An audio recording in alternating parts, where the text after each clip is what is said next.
Hello लोगोफोर welcome to back my YouTube channel नोंथांमोनखौ आंनि चेनेलाव खेबसे फरायनाय जाबाय तो गाइस नै जोंहा काला ओरैबायदि उन्दुना दं बिराद मोजां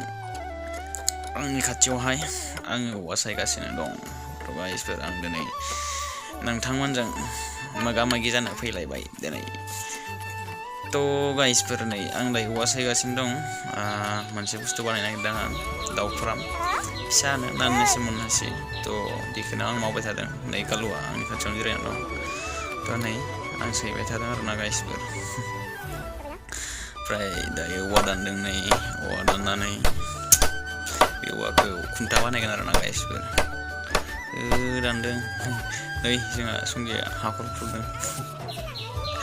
जारलासो वाह जाहांबाय आरोना गाइसफोर जाबाय लास्टआव तो बेखिनियानोसै आरोना गाइसफोर एसांखिनि नै दिनै एसांहालागै जाबाय तो